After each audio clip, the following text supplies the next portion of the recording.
아멘. 감사합니다. 구원상담 8번 결심 욥기 42장 1절 말씀. 욥이 여호와께 대답하여 가로되 주께서는 무소불능하시오며 무슨 경영이든지 못 이루실 것이 없는 줄 아오니 무지한 말로 이치를 가리우는 자가 누구니이까. 내가 스스로 깨달을 수 없는 일을 말하였고 스스로 알 수 없고 헤아리기 어려운 일을 말하였나이다. 내가 말하겠사오니 주여 들으시고 내가 주께 묻겠사오니 주여 내게 알게 하옵소서.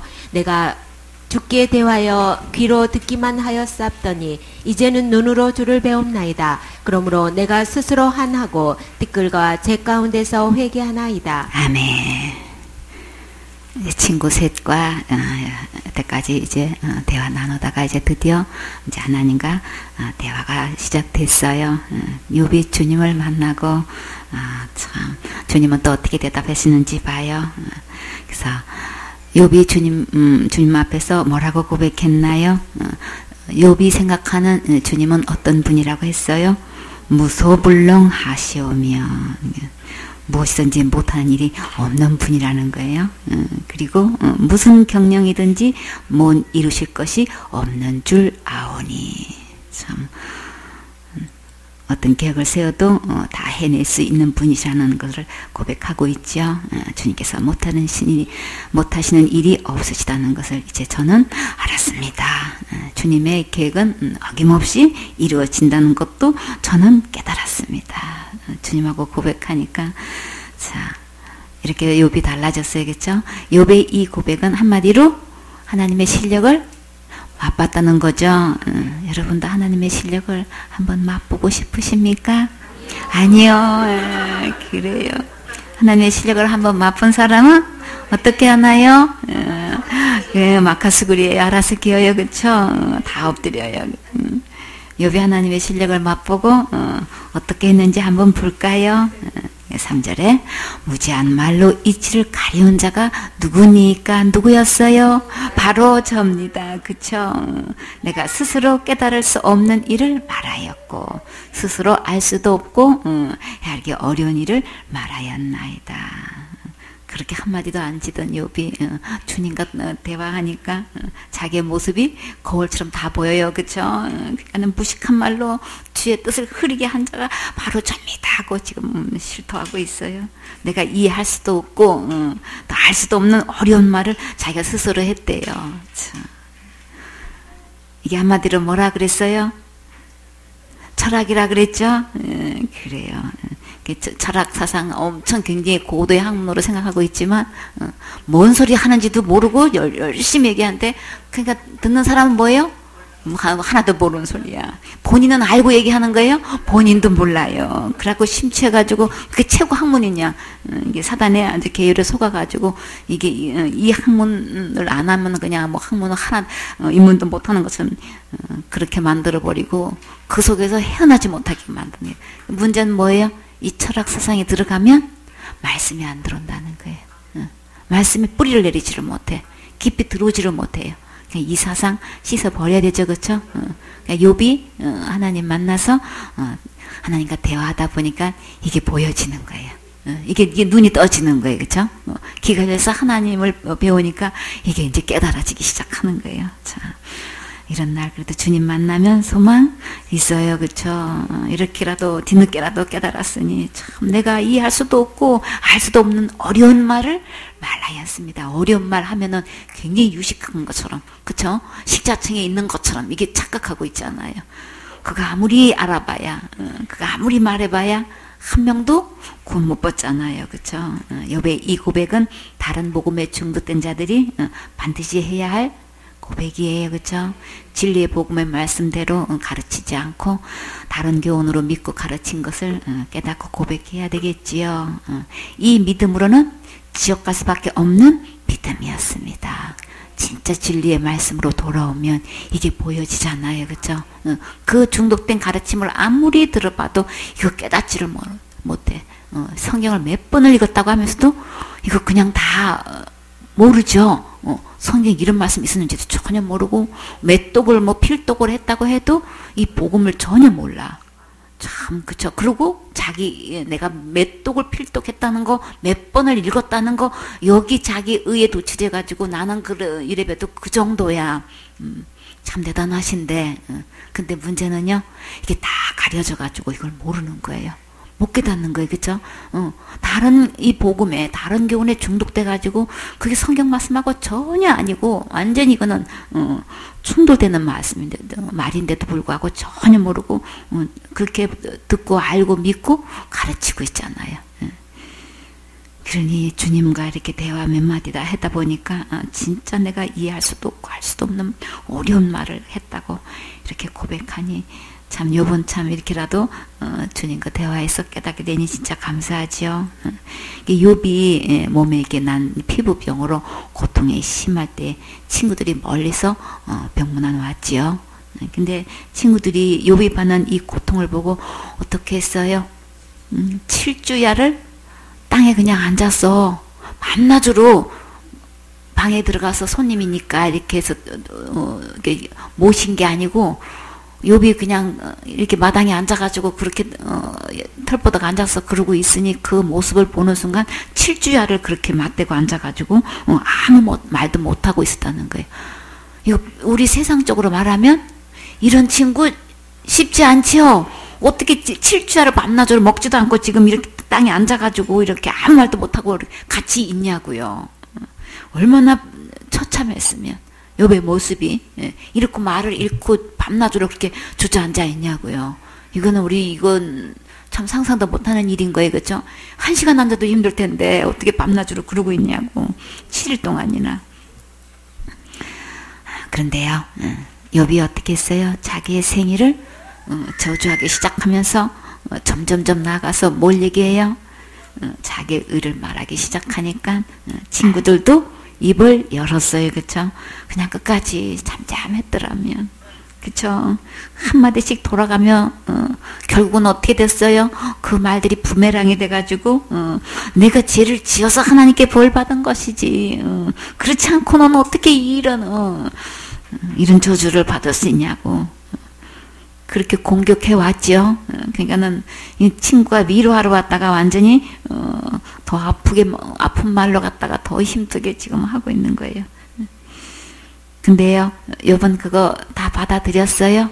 그래 맞아, 내가 잘못했으니까 그런 벌을 받은 거지, 마땅하지 그랬나요? 끝까지 이겼죠. 그래갖고 친구들이 아무 말을 못해. 그러니까 그 모습을 보고 누가 나타나서 엘리후가 나타나가지고 이제 막 뚜껑이 열려가지고 내가 연소해서 그동안 가만히 있었더니 이제 도저히 이제 두고 못 보겠는 거야. 욥이 하는 말이나 친구들이 와서 한다는 얘기나 주고받는 얘기가 진짜 눈 뜨고 볼 수 없고 귀로 들을 수가 없어서 그냥 뚜껑 열려서 이제 그냥 뭐 몇 장이 되도록 이야기하죠. 저 그냥 그 친구도 다 한 얘기 못지않게 엘리후가 또 얘기해요.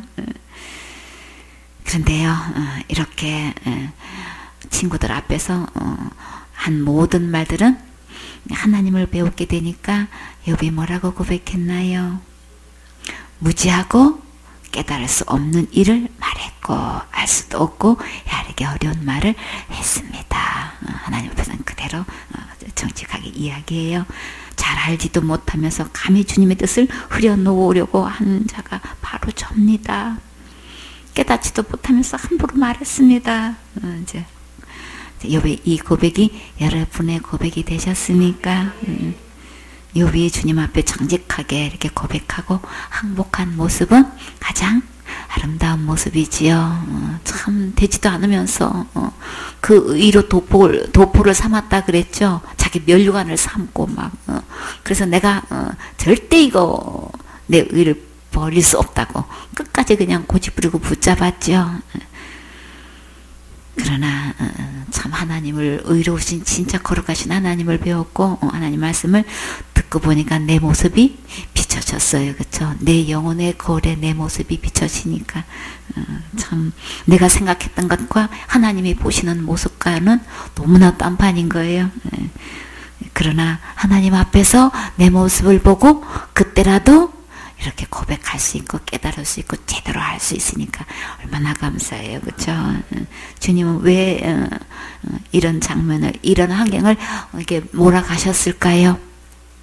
욥의 의가 하도 높아서 이렇게 하지 않고는 도도체가 될 수가 없는 거예요.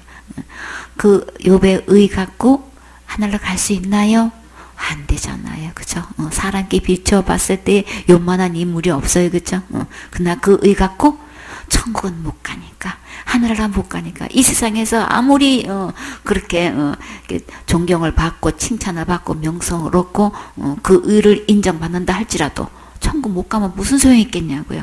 그쵸? 그러니까 주님은 사랑하시니까 그 의 갖고는 갈 수 없으니까 그 의를 벗겨야 되지요.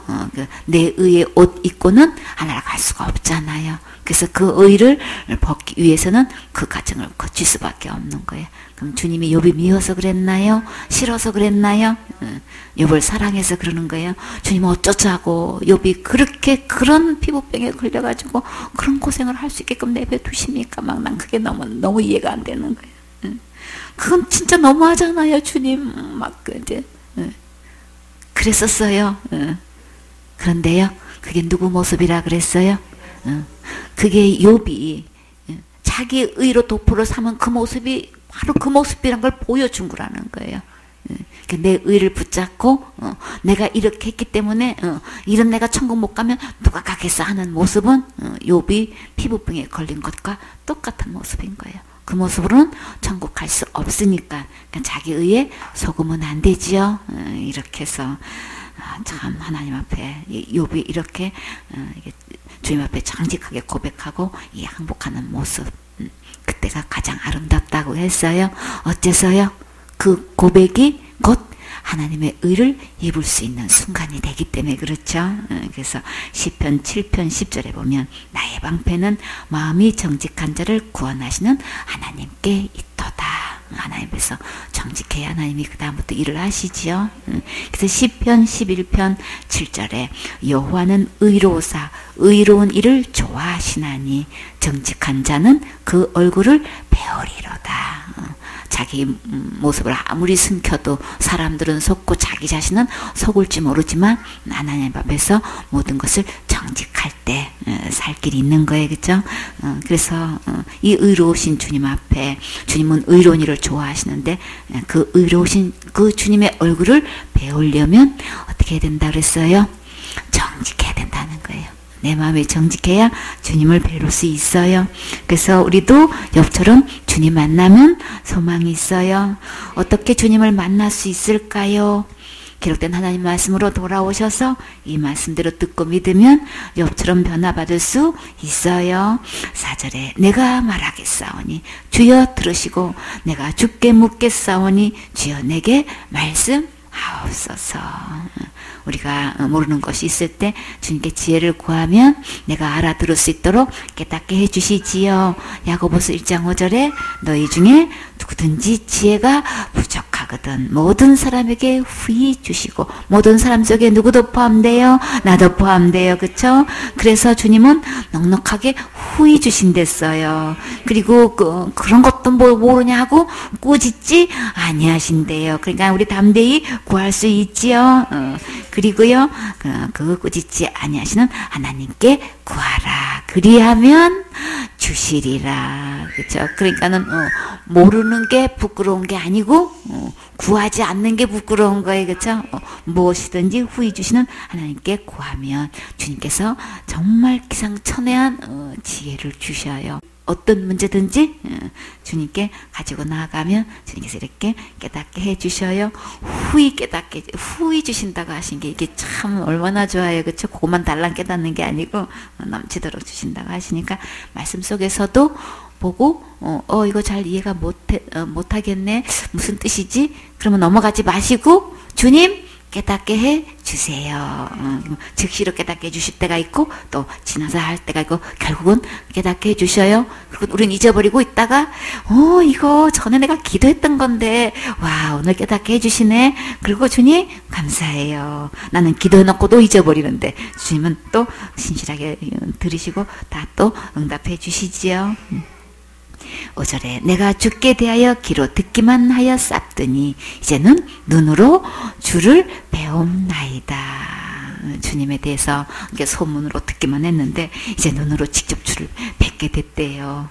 욥이 눈으로 주님을 직접 뵙고 난 후에 어떻게 달라졌을까요? 여러분은 주님을 직접 배운 적이 있으신가요? 욥은 눈으로 주님을 직접 뵀대요. 참 주님을 직접 눈으로 볼 수 있다는 것은 이거 보통 은혜가 아니지요. 주님이 찾아오셔서 직접 말씀해 주시고 인도해 주시고 가르쳐 주시고 깨닫게 해 주시고 참 이런 은혜를 입으면 참 이보다 더 행복할 수가 없어요. 그렇죠? 이게 욥도 이런 만나는 날이 있었어요. 그래서 6절에 그러므로 내가 스스로 하나고 여기서 스스로 하란다는 건 내가 지금까지 주장해왔던 거 의를 나타냈던 거 내가 절대 굽힐 수 없다고 했던 이런 모든 것들을 다 어떻게 한대요? 다 거두어드린다는 얘기인 거예요. 그리고 티끌과 잿더미 위에서 앉아 회개합니다. 내가 지금 이제는 그러면 이렇게 욥이 지금까지 그렇게 갖고 있었던 모든 생각과 사상과 자기 의가 지금 다 멀어지고 표현하는 거예요. 그 절대 버릴 수 없다는 거. 내가 도포자락으로 삼고 멀려거나 삼았던 이것들이 다 지금 주님 앞에서는 뭐로 되는 거예요? 티끌과 죄가 되는 거예요. 그렇죠? 하나님 앞에서는 그밖에 안 되는 거예요. 근데 그거 절대 놓치지 않겠다고 그렇게 고집부렸던 욥이 하나님 앞에서 이렇게 고백하고 참 이렇게 회개하나이다. 이렇게 내가 가진 모든 의, 내가 알고 있는 모든 것, 내가 주장하고 살았던 모든 것은 주님 앞에서 티끌과 죄밖에 되지 않습니다. 우리 진짜 하나님 앞에서 우리의 모습이 어떻다고 했어요? 예레미야 17장 9절에 만물보다 거짓되고 심히 부패한 것이 뭐예요? 마음이잖아요. 그렇죠? 누가 능히 이를 알리오마는. 그러니까 티끌과 이 죄 가운데서 회개한다는 거 맞지요? 내 의가 이런 모습이란 말이에요. 사람끼리 견뎌보았을 때는 엄청 의로운 것 같은데 하나님 앞에서는 티끌밖에 못해. 그렇죠? 잿더미밖에 못해. 그래서 우리는 이렇게 욥처럼 고백할 수 있습니까? 내가 가진 모든 것, 내가 알고 있는 것, 내가 한 것, 살아왔던 것, 티끌과 죄밖에 되지 않습니다. 감사하게도 이렇게 많은 고난을 통해서 주님을 만나고 이제 욥이 깨달았어요. 그렇죠? 주님은 이 시간에 욥의 이 결심을 촉구하고 계셔요. 여러분은 욥보다 더 많이 알고 계십니까? 욥보다 더 의롭다고 자랑하실 수 있습니까? 욥보다 더 가진 재물이 많으십니까? 아니에요. 이 모든 것이 더 많다 할지라도 주님 앞에서 자랑할 수 없지요. 그래요. 오직 주님 말씀 앞에서 이렇게 자기의 모든 주장을 거둬들이고 티끌과 죄 가운데서 회개해야 되겠지요. 요처럼 자기의 모든 의를 티끌과 죄로 여기고 무릎 꿇고 지금 항복하세요. 오직 기록된 하나님 말씀으로 돌아오셔서 말씀 그대로 믿고 예수님의 구원의 선물을 받으셔야 되겠지요. 금 5장 1절 말씀. 무리가 옹이하여 하나님의 말씀을 들을새 예수는 게네사렛 호숫가에 서서 호숫가에 두 배가 있는 것을 보시니 어부들은 배에서 나와서 그물을 씻는지라.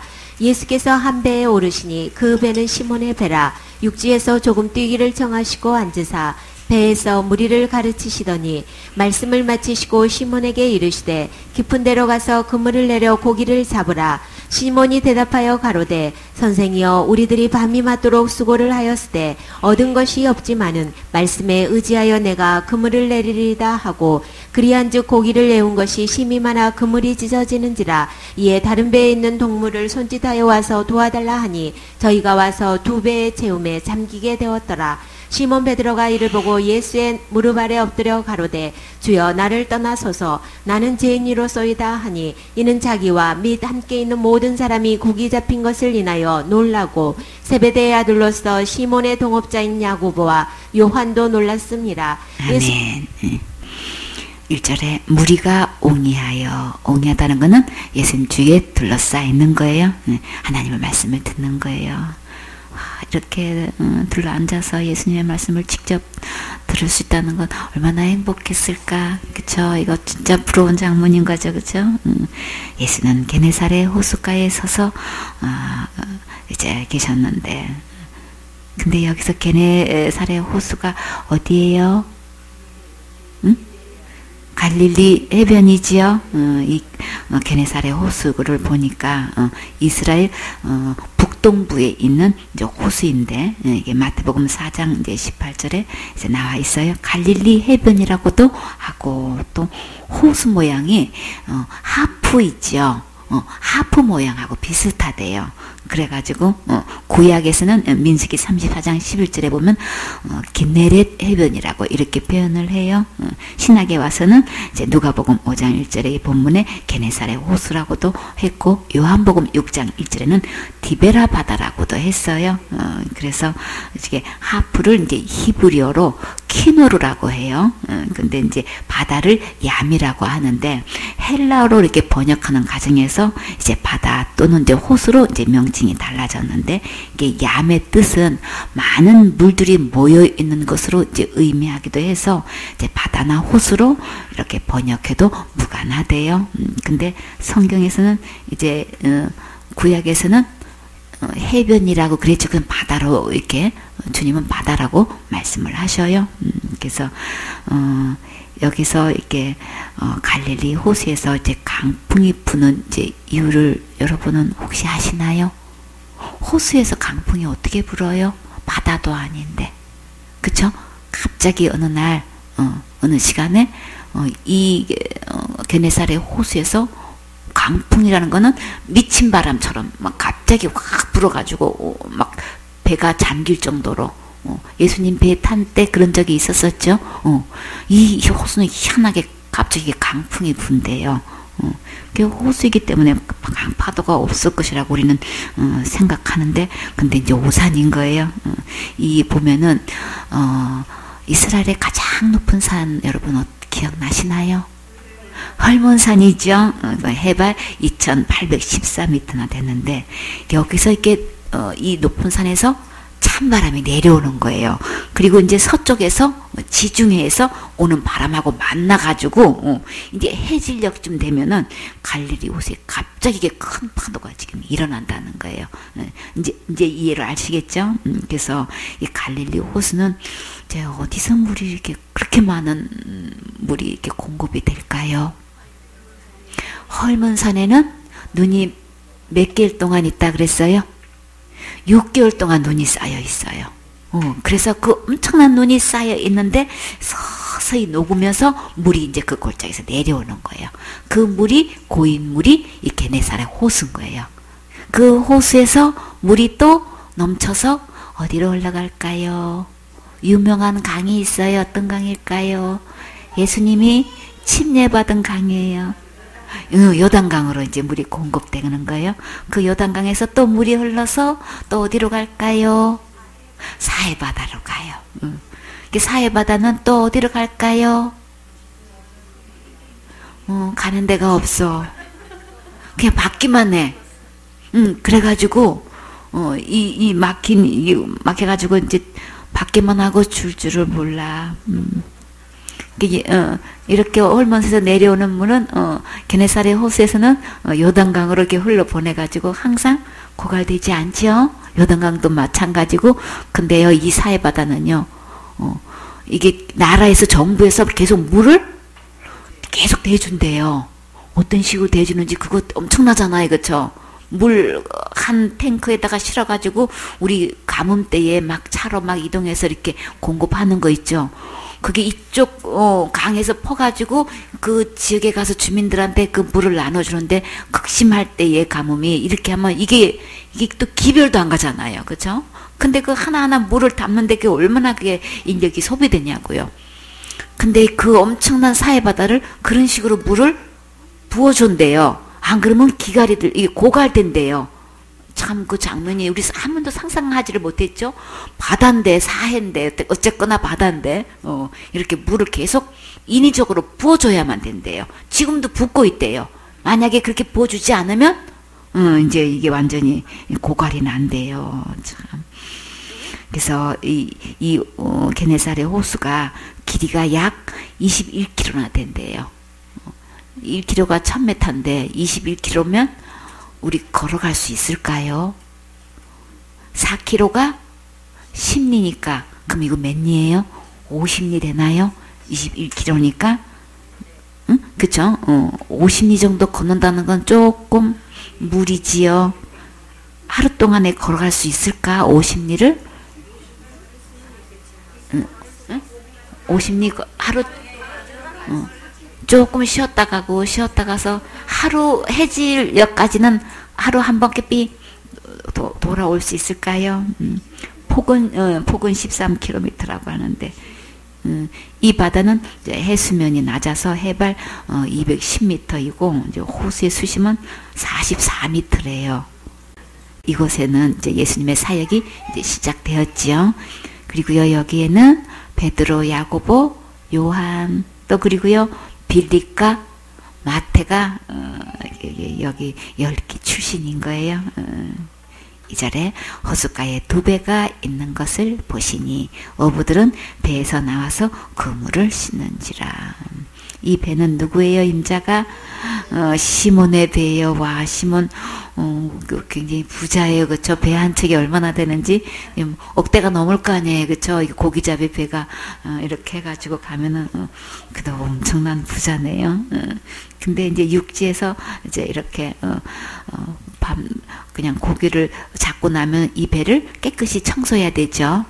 그물도 다시 씻어야 되고 찢어진 것도 다시 기워야 되고 뭐 걸린 거 저런 거 다 떼어내고 깨끗하게 이제 손질을 하는데 이렇게 어부들이 배에서 나와가지고 이제 그물을 씻고 있는 거예요.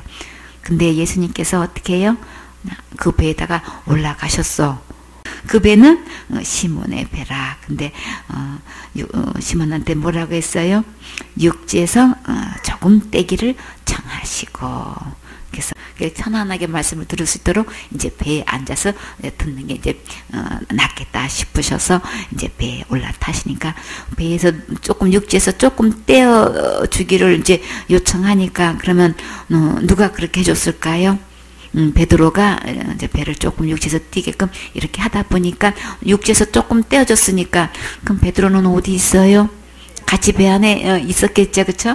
예수님만과 가장 가까운 데서 지금 무리를 가르치실 때 말씀을 들을 수 있었어요, 그쵸? 삭개오는 예수님 얼굴만 보고만 싶은데도 키가 작아가지고 그냥 사람들이 앞에 꽉 차니까 얼굴을 볼 수가 없는데 그냥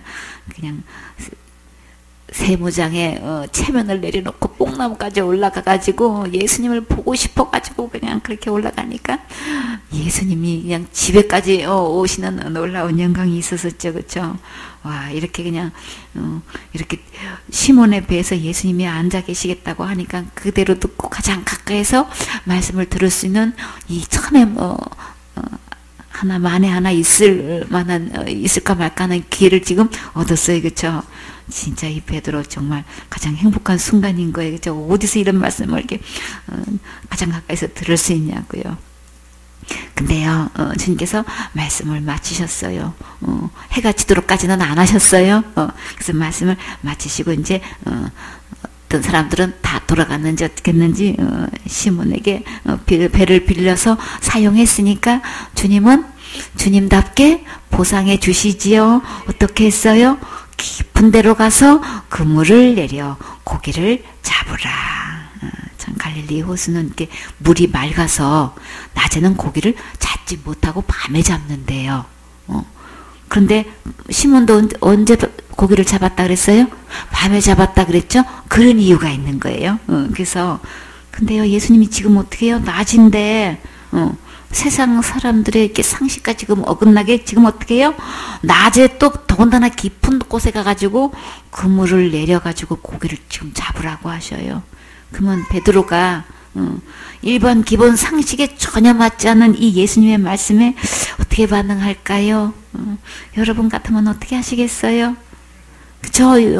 대낮에 가서 고기를 잡으라고 하면 말도 안 되는 얘기인 거예요. 우리는 이 풍습을 모르죠. 우리는 어부가 아니기 때문에 그 환경도 모르고 전혀 모른다고요. 그러니까 난 이 베드로의 입장에서 생각하다 보면 예수님이 지금 내리신 이 말씀은 상식 밖의 이야기인 거예요. 기본도 모르는 이야기를 지금 하고 계시는 거예요. 목수 출신이라 뭘 모르시는구만. 이거 계산하려면은 그쵸 얼마든지 말할 수 있죠. 그거는 베드로 입장에서는요. 이 시몬 입장에서 예수님이 이 말씀은 이게 보통 복잡한 얘기가 아닌 거야. 그러면 이거 참 어처구니가 없는 지금 말씀을 하시는 거예요. 좀 미안하셔가지고 그렇게 해본 말씀일까? 베드로는 생각이 많을 거예요, 그렇죠? 근데 베드로가 어떻게 반응하느냐가 이게 여기가 이제 문제인 거예요, 그렇죠? 예수님이 뚱딴지 같은 말씀을 하신단 말이에요. 이 지역에서 있을 수 없는 이야기를 하시는데 여기서 베드로가 참 그 반응하는 거에 따라서 이제 운명이 달라지는 거예요, 그렇죠? 근데 시몬이 뭐라고 대답했어요? 시몬이 대답하여 가로되 선생이요. 님자가 어디 갔어? 선생. 그러니까 여기서 보면 뭐예요? 조금 뉘앙스가 풍겨지죠? 선생님 하는 게 아니고 선생이요. 좀 모르시는구만. 그런 말은 못해도 지금 들어가 있네. 이거 호칭이 돼서. 그쵸? 뭐 얘기해요? 내가 밤이 맞도록 수고를 하였습니다. 고기는 밤에 잡는 거에 그거 들어가 있죠? 근데 얻은 것이 없지만은 말씀에 의지하여 내가 그물을 내리리다. 지금 대혼란이 일어나는 거예요. 낮에 가서 깊은 데 가서 그물을 내리라고 하니 이게 말이 되는 말이야? 내가 밤에 맞도록 내가 수고를 하였지만 얻은 것도 없었다 이거지. 단 한 마리도 얻은 것이 없는 게 기적이래요. 그물을 내려가지고 어떻게 한 마리도 못 잡아. 근데요, 더 큰 기적은 낮에 가서 깊은 데 가서 그물을 내리는데 순종하는 게 더 큰 기적인 거예요.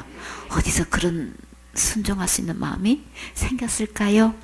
가장 가까이에서 예수님 말씀을 들었기 때문에. 환경적으로 볼 때는 선생이여밖에 안 돼.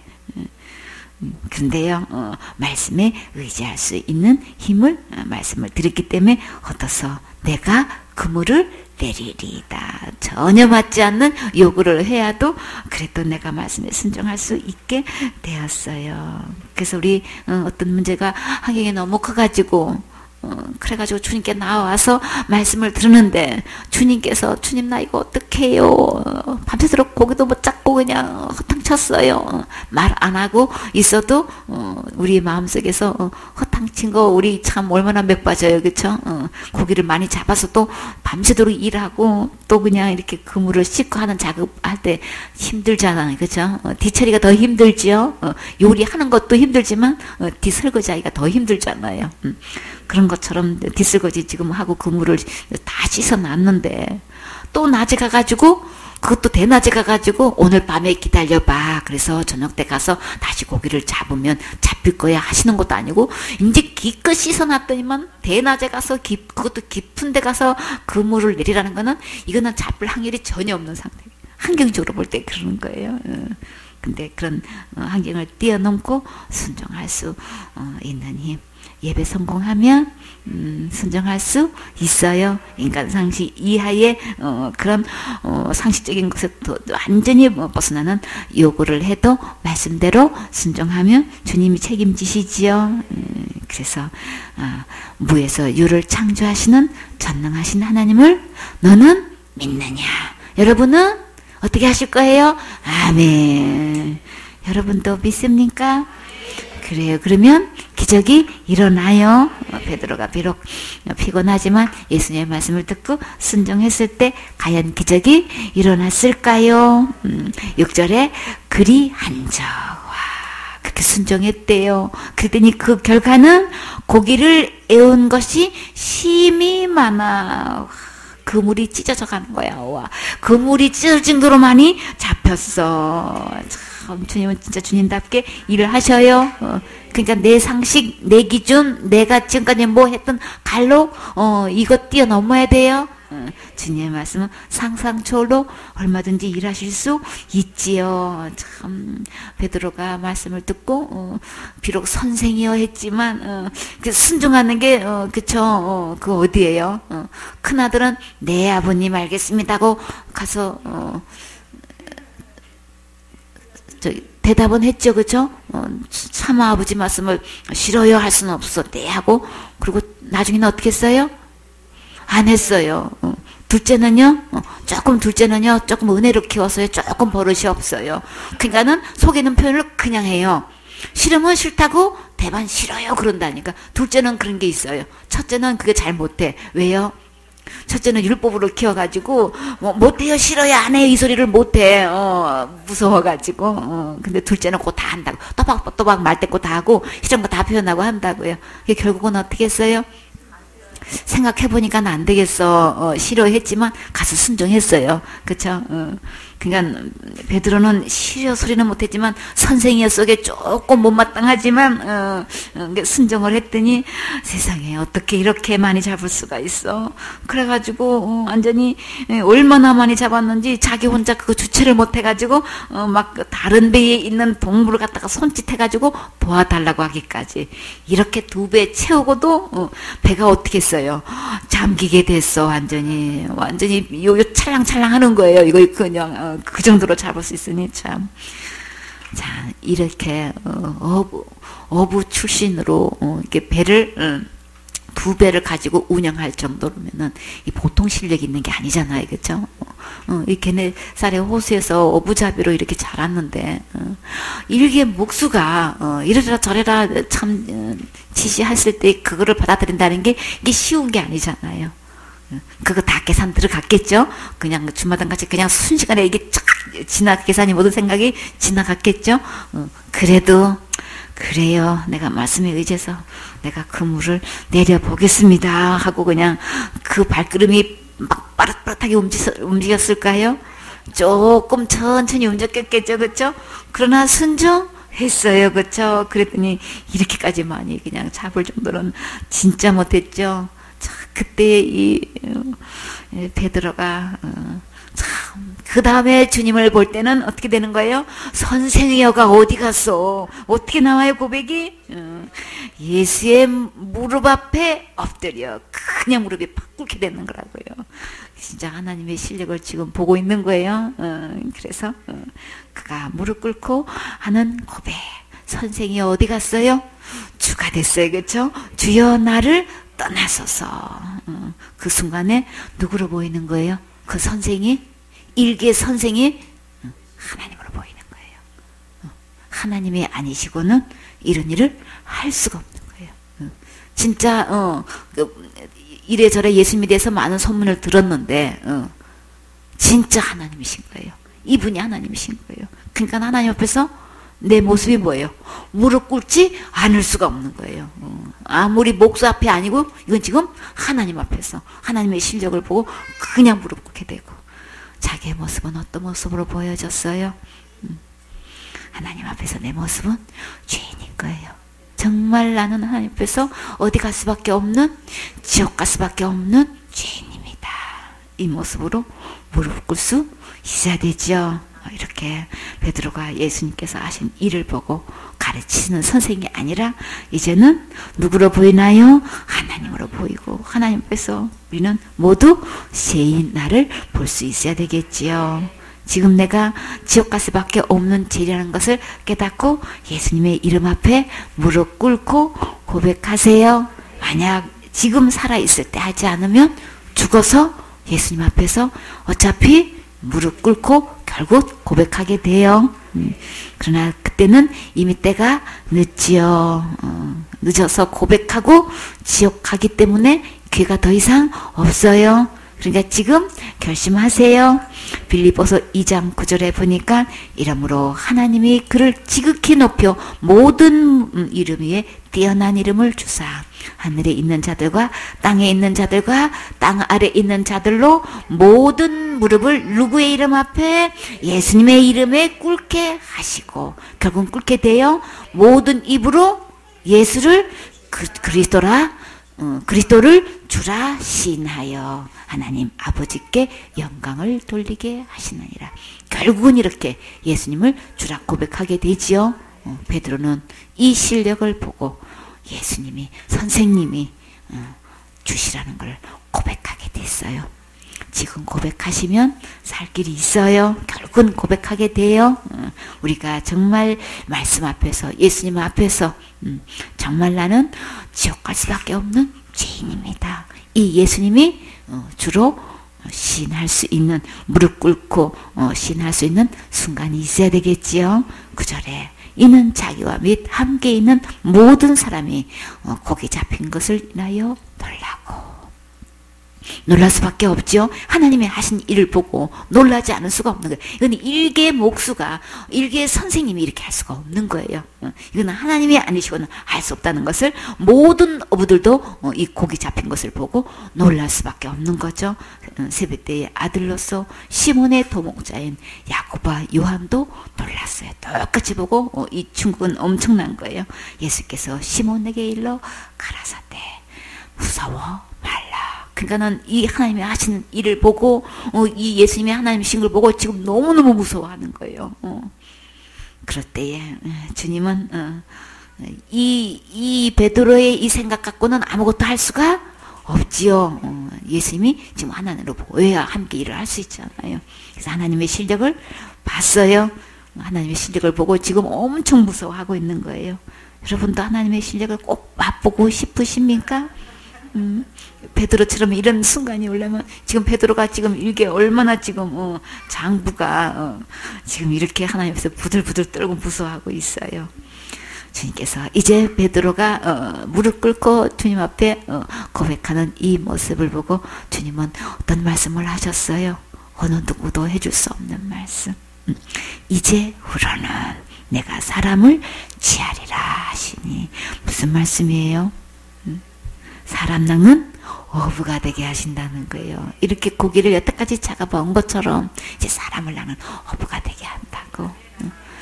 세상 어부들은 살아있는 고기 잡아서 죽여요. 그쵸? 근데 사람을 낚는, 사람을 취할 수 있는 거는, 사람 낚는 어부가 된다는 거는 우리 죽은 영혼들을 잡아서 살리는 거예요. 어디 가게 하는 거예요? 천국 가게 하는 거예요. 여러분도 예수님으로부터 이 말씀 듣고 싶으십니까? 그치요? 베드로와 야고보와 요한도 어려서부터 어부 출신으로 잔뼈가 굵은 자들인데 밤새도록 고기를 잡으려 다녔지만 한 마리도 잡지 못했지요. 그러나 예수님께서 시키신 대로 순종했더니 이게 2배가 만선이 되었는데 이것은 하나님이 아니시고는 알 수 없는 것이라는 것을 보여주신 거예요. 그래서 하나님을 보여주시고 저희가 배들을 육지에 대고 모든 것을 어떻게 했어요? 버려두고 예수를 쫓으니라.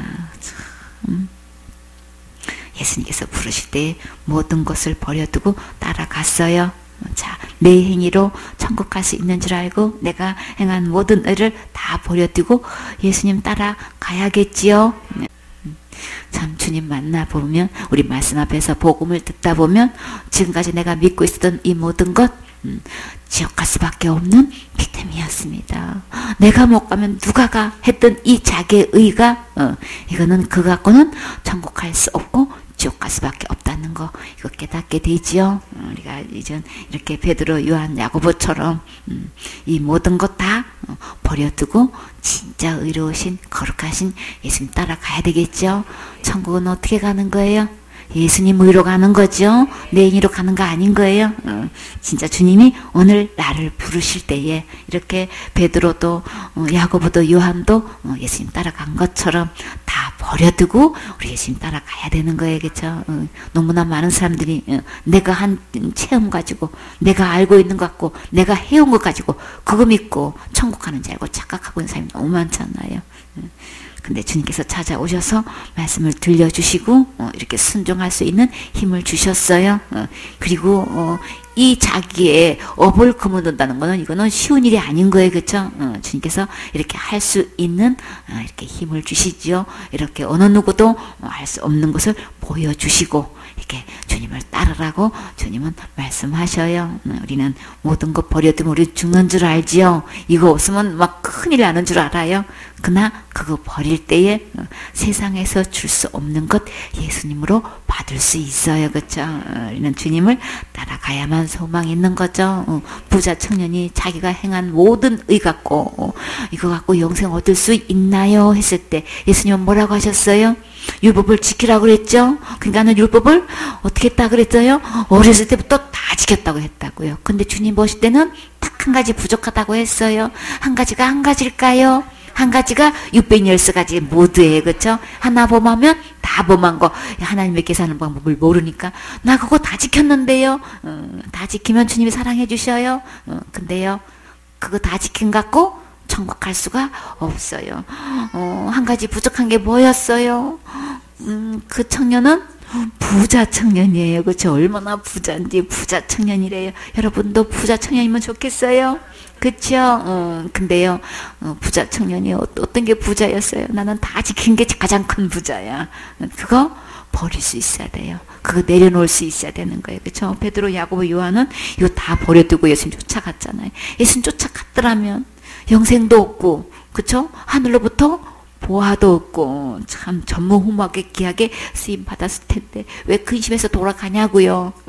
이게 베드로처럼 예수님 쫓아가야지, 그렇죠? 부자 청년처럼 낙심하고 돌아가지 마시고 근심해서 떠나가지 마시고 다 버려두고 예수님 따라오세요. 지금 무릎 꿇고 참 예수님을 주라 신하고 예수님 쫓아가셔야 되겠지요. 이 결단의 순간이 필요해요.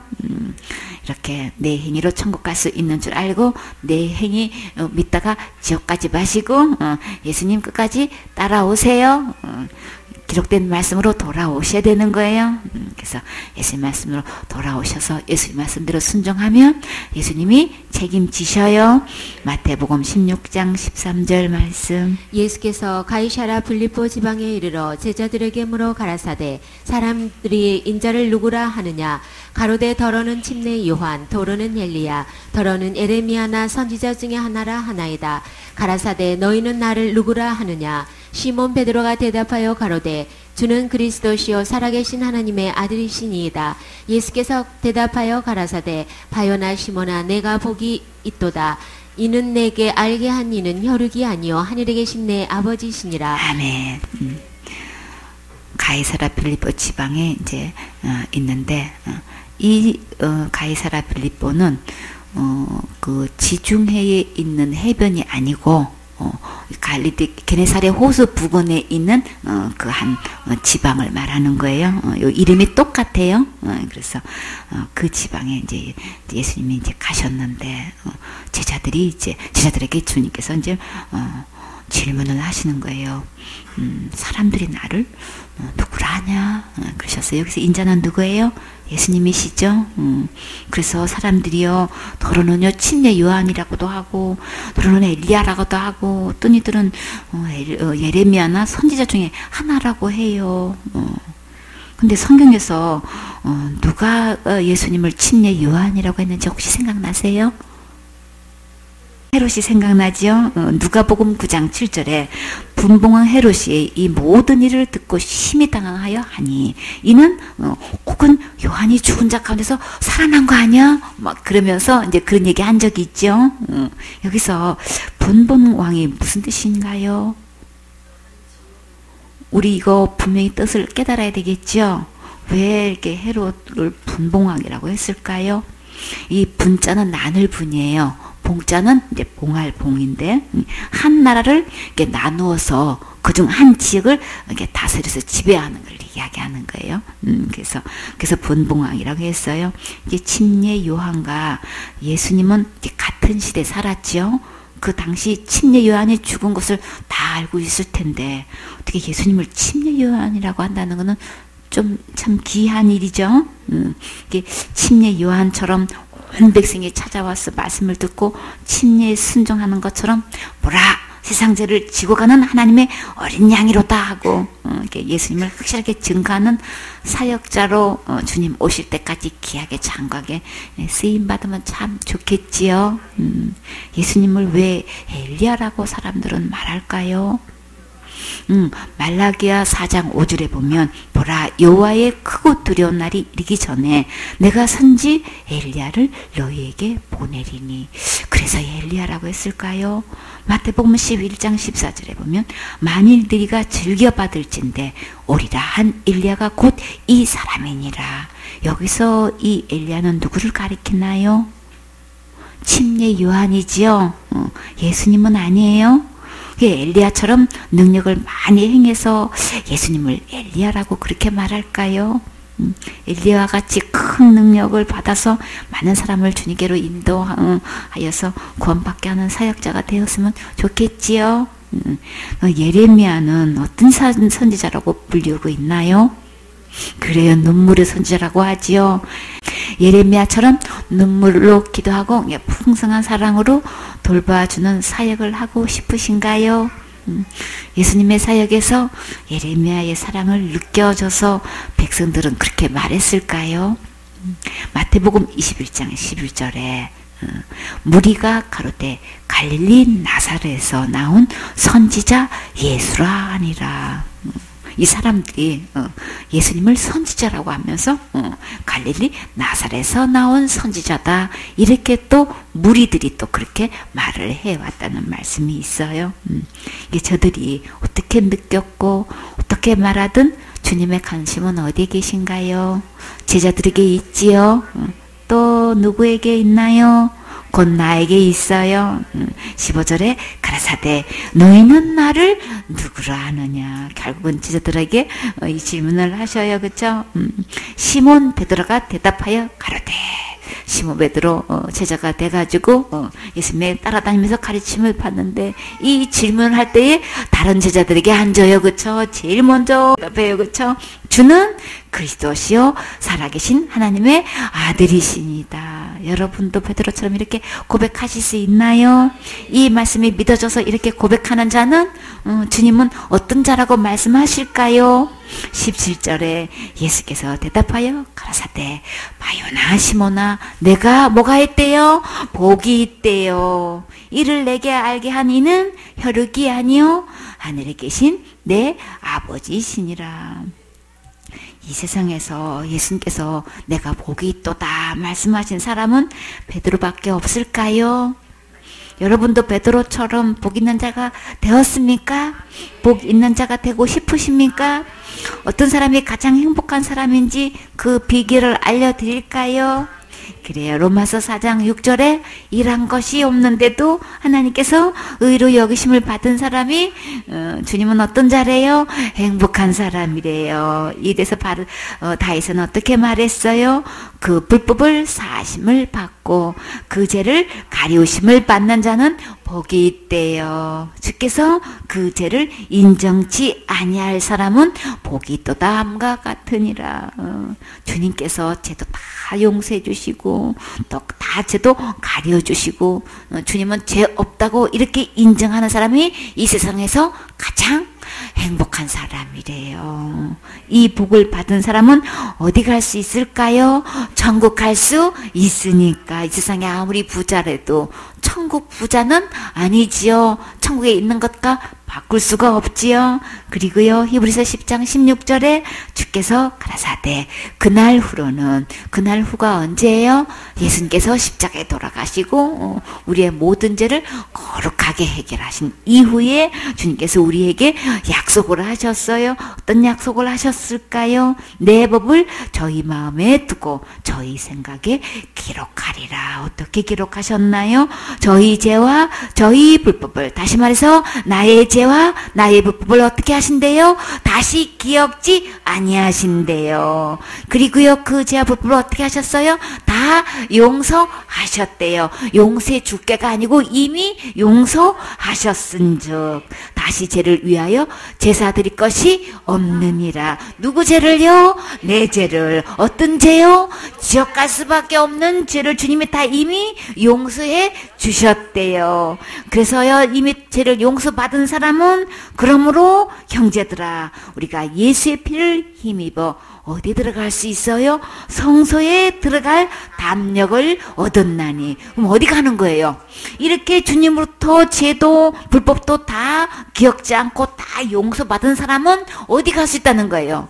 천국에 들어갈 수 있다는 거예요. 이 예수님의 피를 힘입어서 천국에 들어갈 수 있는 사람은 이 세상에서 가장 행복한 사람인 거예요. 지옥과 모든 죄를 영원히 용서받는 자가 이 세상에서 가장 최고로 행복한 자예요. 여러분도 오늘 이 행복을 받는 주인공 되세요. 여기서 바요나 시모나라고 하셨죠. 바요나 시몬은 아람어예요. 바는 아들이에요. 그 요나는 요하난의 축소형으로 즉 요한을 말해요. 바요나 시모나는 요한의 아들 시모나 그런 뜻이에요. 그래서 18절에 또 내가 내게 이르노니 너는 베드로라. 내가 이 반석 위에 내 교회를 세우리니 음부의 권세가 이기지 못하리라. 반석은 누구신가요? 예수님이시죠. 그래서 고린도전서 10장 4절에 반석은 곧 그리스도시라 그러셨죠. 반석 되시는 예수님의 터 위에 교회를 세우시는데 음부의 권세가 이기지 못한다고 하셨어요. 이 음부는 지옥의 문, 또 죽음의 문, 죽음의 세력, 지옥의 권세를 표현하고 있어요.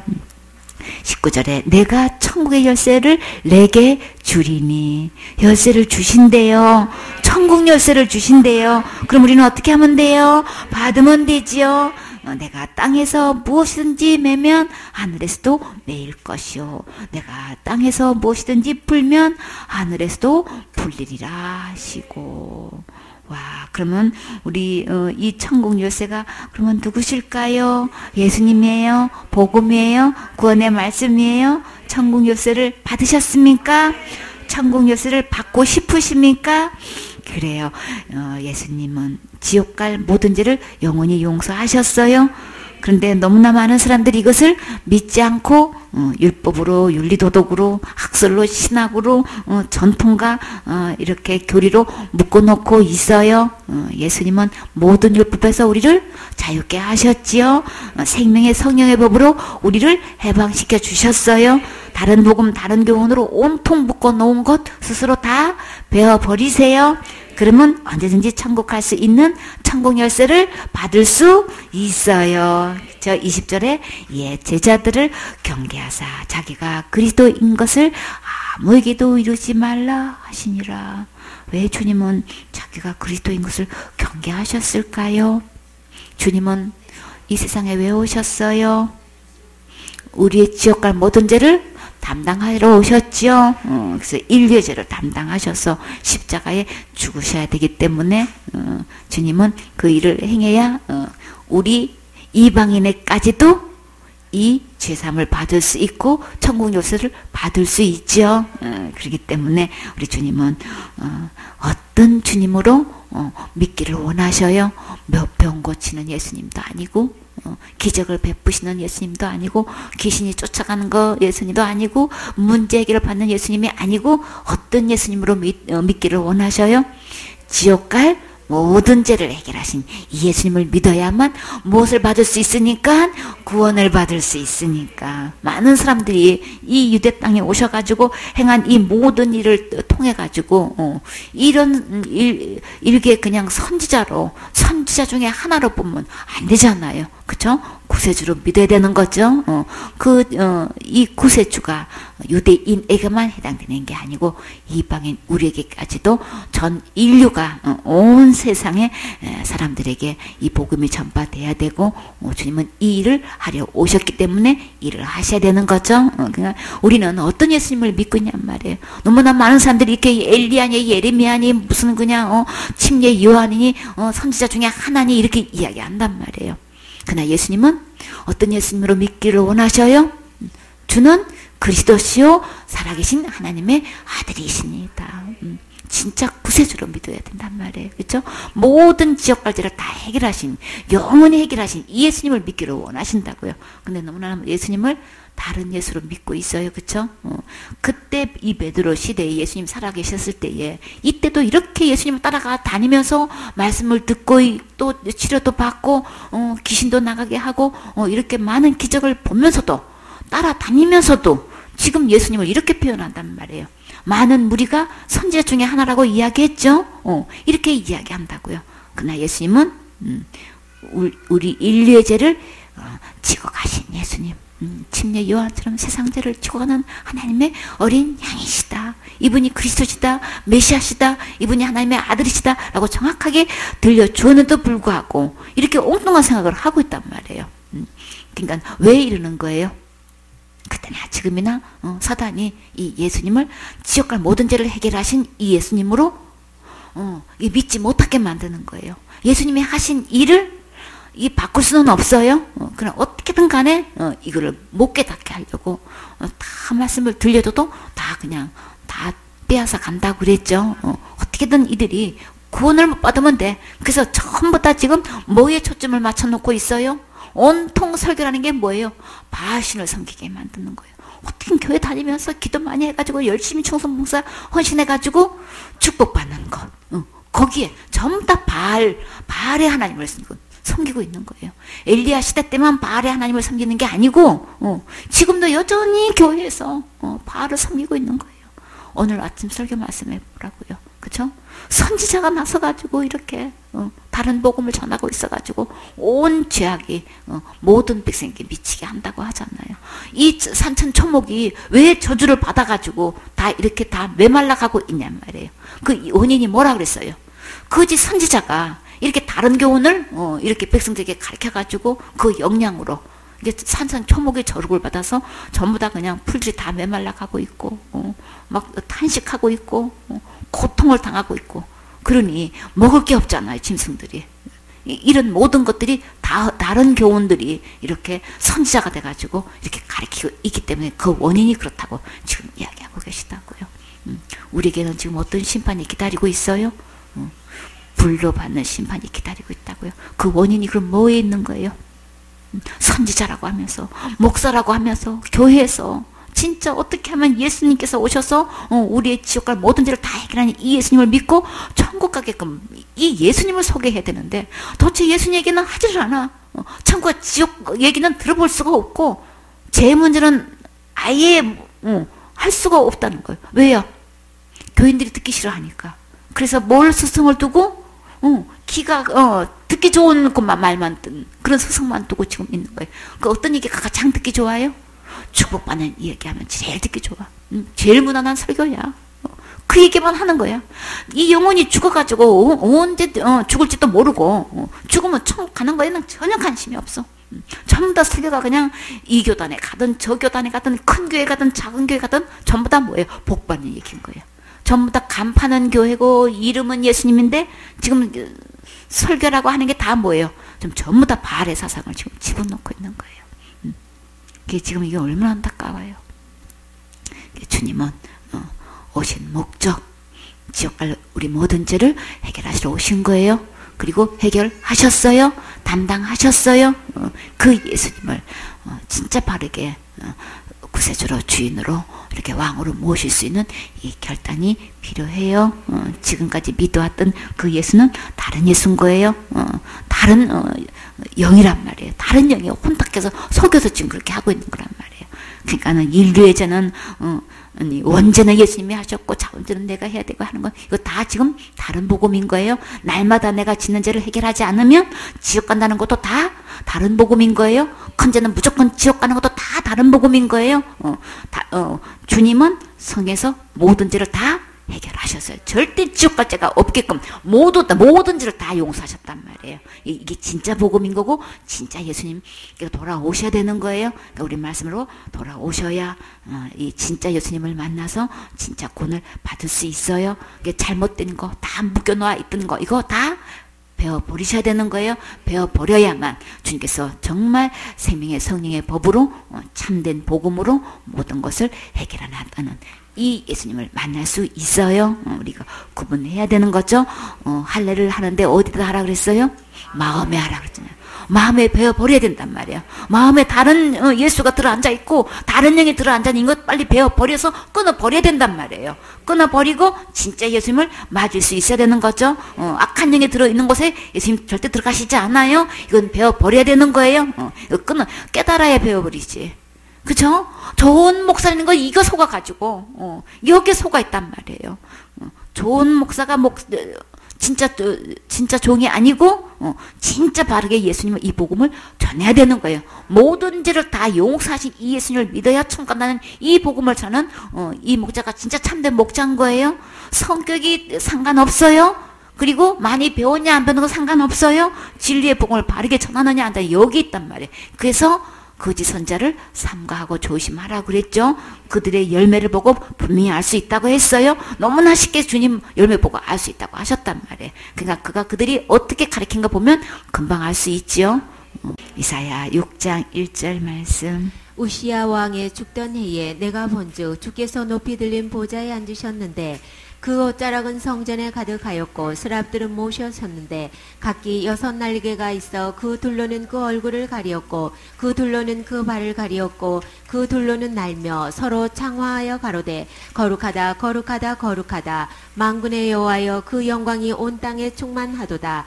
이같이 청하는 자의 소리로 인하여 문지방에 터가 요동하며 집에 연기가 충만한지라. 그때 내가 말하되 화로다 나여 망하게 되었도다. 나는 입술이 부정한 사람이요 입술이 부정한 백성 중에 거하면서 만군의 여호와이신 왕을 배웠음이로다. 때 그 스랍의 하나가 화저로 단에서 취한 바 핀 숯을 손에 가지고 내게로 날아와서 그것을 내 입에 대며 가로되 보라 이것이 내 입에 닿았으니 내 악이 제하여졌고 내 죄가 사하여졌느니라 하더라. 아멘. 1절에 우시야 왕의 죽던 해에 내가 본적 주께서 어디 계셔요? 보좌에 앉으셨는데 얼마만큼 어떤 보좌라 그랬어요? 높이 들린 그런 보좌에서 그냥 엄청나게 높이 앉아 계시는 거예요. 근데 여기서 참 신기한 장면을 볼 수 있죠. 주님께서 입는 옷이 얼마만큼 길다 그랬어요? 우리가 입는 옷 중에서 보면 특별하게 이 발을 가릴 수 있을 정도면은 그쵸?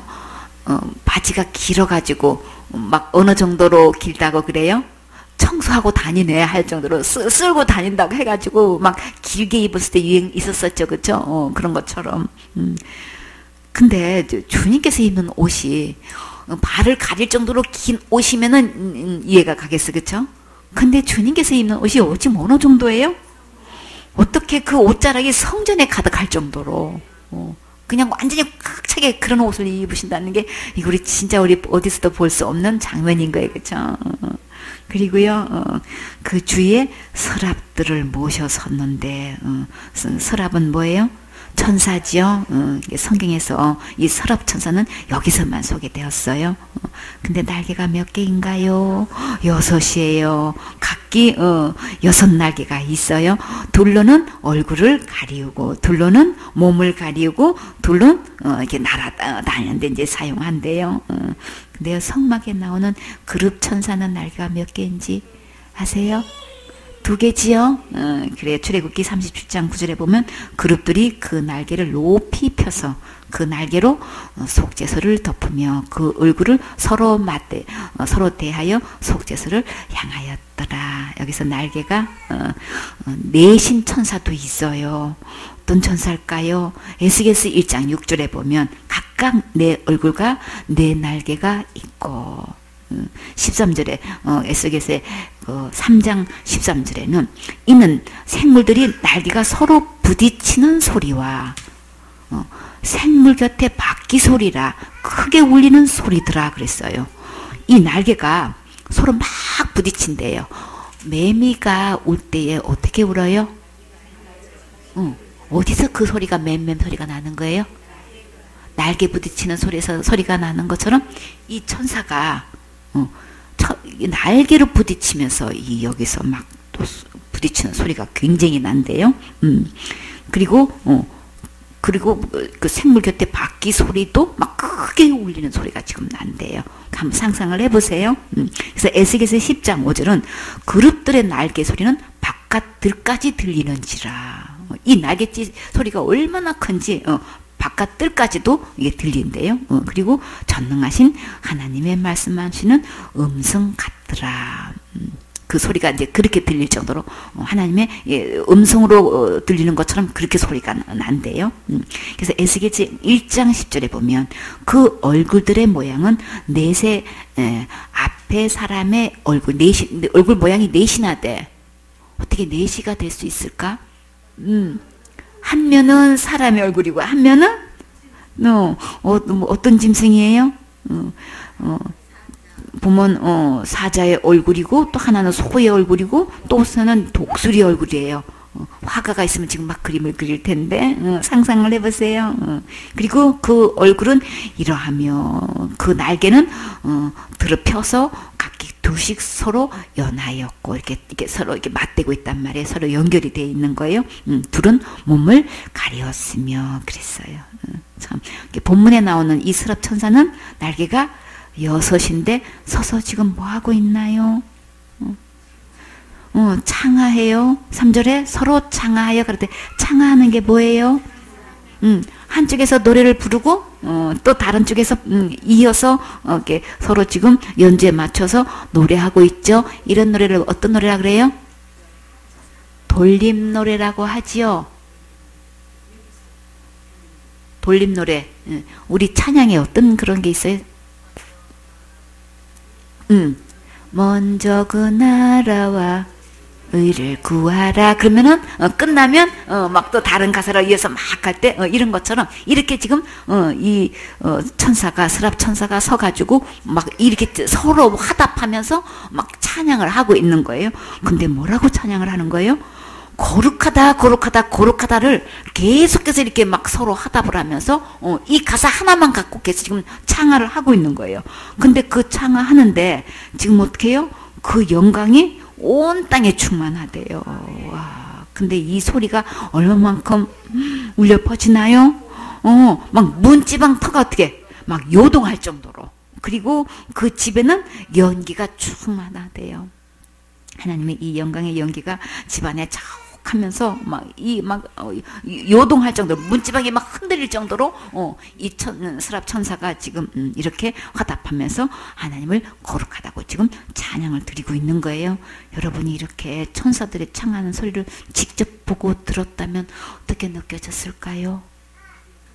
이사야는 거룩하신 주님을 배웠고 지금 천사들에게 거룩한 찬양하는 소리를 듣는 순간 뭐라고 고백했나요? 5절에 그때 내가 말하되 화로다는 뭐예요 지금? 나 망하게 됐다는 거죠. 그렇죠? 나요 망하게 되었도다. 왜요?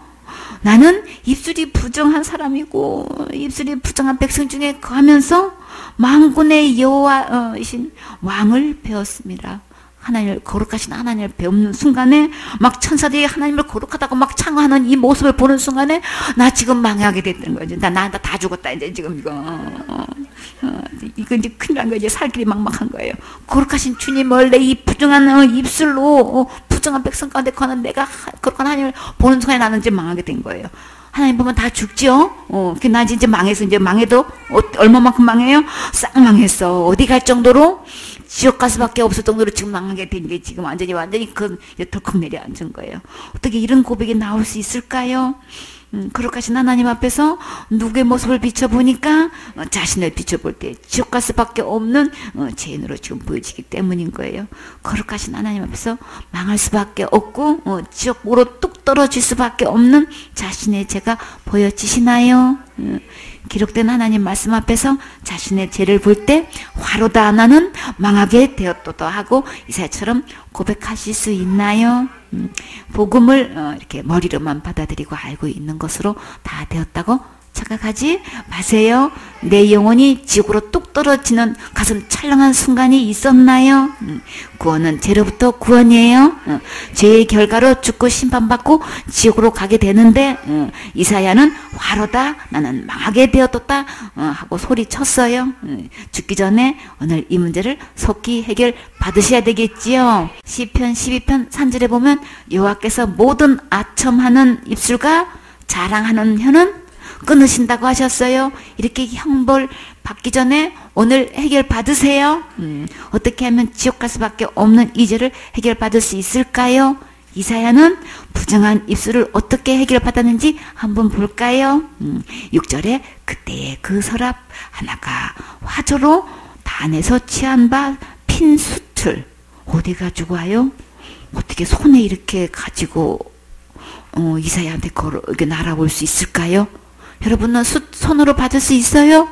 못하지요. 다 타버려요. 그쵸? 근데 스랍처럼 천사는 그걸 할 수 있어요. 그래서 단에서 이렇게 핀 숯을 가지고 왔다고 했죠. 이 단은 뭐 하는 곳이에요? 레위기 4장 10절에 보면 화목제 희생의 소에게서 취함같이 할 것이요. 제사장은 그것을 번제단 위에 불사를 것이며 그랬죠. 이 단은 이렇게 하나님과 나 사이에 죄로 원수가 되어 있는데 화목하기 위해서는 희생 제물이 있어야지요. 그래서 이 희생 제물을 단 위에 태울 때에 뭐가 필요해요? 나무가 필요해요. 그렇죠? 그 단에서 희생 제물을 태운 이 핀 숯이 있겠지요. 그래서 이 희생 제물과 단과 핀 숯은 누구신가요? 6월절 어린 양 예수님이세요. 그렇죠? 성막의 모든 모형은 누구를 나타냈나요? 예수님이에요. 그렇죠? 그래서 7절에 그것을 내 입에 대며 가로되 이것이 내 입에 닿았으니 내가 악이 제하여 졌고 와 신기하죠? 내 죄가 사하여 졌느니라 하더라.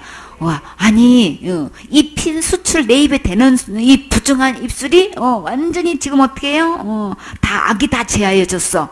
그리고 내 죄가 다 사하여졌어. 다 용서가 됐단 말이에요. 그러면 나 소망 있지요. 그러면 이사야처럼 우리도 그렇게 하면 되는 거예요. 그쵸? 내 허물은 사라지고 내 죄도 용서 받았느니라. 와, 이 말씀을 들으면 얼마나 신나겠어요. 그쵸? 이 말씀을 하나님부터 반드시 누가 들어야 할까요? 이 말씀이 내 것이 되셨나요? 이 말씀이 내 것이 되고 싶으십니까?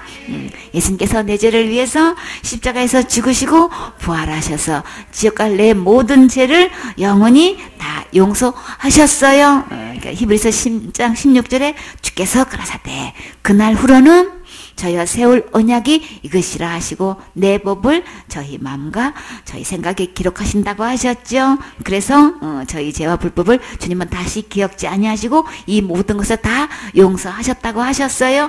다시 제사 드릴 것이 없게끔 주님이 용서하셨어요. 주님께서 그 핀 수철 이사야 입에 대는 순간에 그 악이 다 제하여졌고 다 용서받았다고 하신 것처럼 이렇게 주님께서 이렇게 한순간에 우리의 모든 죄를 해결할 수 있어요.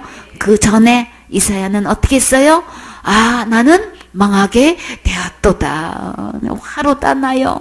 지금 거룩하신 주님을 배웠으니 나는 이게 죽을 수밖에 없다는 거. 이 고백이 먼저 되어졌지요. 우리 하나님 말씀 앞에서 하나님 앞에서 나는 이런 죄인이라는 거 이거 가슴 철렁한 순간이 있어야 되는 거예요. 지옥 갈 수밖에 없는 이 내 모습이 보여져야 되는 거예요. 그럴 때 주님께서 이렇게 핀 숯을 통해서 악을 제하시고 죄를 사해 주셔요. 곧 누구를 통해서? 예수님을 통해서 우리의 지옥과 모든 죄 다 용서해 놓으셨어요. 그 죄를 다 용서해 주신 것 다 용서해 놓으셨는데도 불구하고 너무나 많은 사람들이 이 예수님을 안 믿고 있지요. 그렇기 때문에 예수님을 믿는다고 교회 다니면서도 모든 죄를 다 용서해 놓으신 거 지금 안 믿는단 말이에요. 안 믿는 사람 지금 너무나 많아요. 그쵸? 그 예수님 믿는 거 아닌 거예요? 그쵸? 어떻게든 속아가지고 있다고요. 나 다 알고 있어. 다 믿어. 라고 이야기하면서 또 해결되지 못한 부분이 있단 말이에요. 그러니까 그것을 우리는 다 발견해낼 수 있어야 되죠. 다 구분해낼 수 있어야 되는 거예요. 8절에 내가 또 주의 목소리를 들은 적 이르시되 내가 누구를 보내며 벌써 지금 어떻게 하시는 거예요? 이사야가 용서받는 순간에 악이 제하여지는 순간에 지금 뭐 하고 있는 거예요? 주님은 이제 이사야에게 지금 어떤 이야기를 하고 있어요? 내가 누구를 보내며 누구를 보내야 될까요? 나를 보내야 되죠. 누가 우리를 위하여 갈고 그때 내가 가로되 다같이 내가 여기 있나이다 나를 보내소서. 주님께서 오늘 나를 보내시면 바로 떠날 준비가 되셨나요? 다 같이 준비됐나요? 준비됐어요. 그쵸? 우리 주님께서 막 오늘 이 말씀을 들으셨죠? 주님 간절히 구원받고 싶어하는 영혼들을 붙여주세요. 나를 보내주세요. 나를 써주세요. 이사야는 일생 동안 정말 귀하게 쓰임받았지요. 이렇게 주님께서 지금 내가 누구를 보내며 누가 나를 위해서 갈고 주님이 이렇게 하실 때 지금도 주님은 이렇게 말씀하셔요. 그러면 내가 여기 있나이다. 자, 내가 여기 있나이다 하기 전에 나는 뭘 받아야 되는 거예요? 지옥 갈 모든 죄에서 구원 받아야 되는 거예요. 그렇죠? 모든 악이 제해지고 다 모든 죄가 용서받은 사람만이 내가 여기 있나다 할 수 있는 거예요. 그렇죠? 그러니까 나도 이사야처럼 그렇게 대답하고 싶어요. 나도 그렇게 쓰임 받고 싶어요. 그런 사람은 결단하세요. 잘못된 복음에서 내가 깨끗하게 되었을 때 모든 죄를 다 용서받은 사람은 이 일에 쓰임 받을 수 있는 거지요. 이렇게 이사야는 구약의 복음장이라고 했어요. 그렇죠? 예수님께서 고난 받으시고 부활하셔서 우리를 지옥 갈 모든 죄에서 구원하신 것을 정확히 믿고 전했어요. 9절에 여호와께서 가라사대 가서 이 백성에게 이르기를 와 가래요. 와 소명 받았죠. 그렇죠? 내가 여기 있나이다 하니까 가라고 주님은 말씀하셨어요. 이 백성에게 이르기를 너희가 듣기는 들어도 깨닫지 못할 것이요 보기는 보아도 알지 못하리라 하여 가서 백성에게 전하는데 아무리 전해봐야 들어도 못 깨달아. 보기는 보라도 도대체 알지를 못해. 왜 그럴까요? 다른 교훈에 너무나 중독이 심해가지고 그렇게 들려줘도 못 깨달아. 그렇게 보여줬는데도 못 알아봐. 그래서 그때나 지금이나 이 복음을 들려주었는데도 깨닫지 못하는 자가 너무나 많지요. 여러분은 얼마나 걸려서 깨달으셨나요?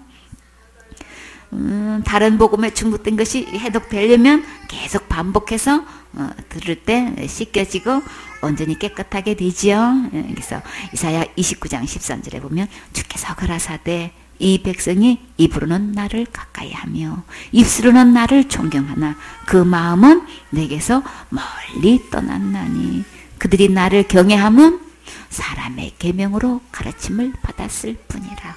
어떻게 해서 전하는데 들어도 깨닫지도 못하고 보아도 알지도 못하냔 말이에요. 그 이유가 뭐라 그랬어요? 입으로는 하나님을 엄청 경외하는 것 같은데 굉장히 가까이 있는 것 같은데 지금 뭐예요? 나를 경외함이 사람의 계명으로 가르침을 받았을 뿐이다. 그런 거예요. 기록된 하나님의 말씀으로 가르침을 받지 않고 사람의 계명과 신학이니 학설이니 전통의 교리니 해가지고 온통 그런 걸로 다 가득 차 있어. 그래갖고 복음을 아무리 이사야 가서 전해도 깨닫지를 못해. 그때나 지금이나 똑같죠? 똑같아. 어쩌면 똑같은지 몰라.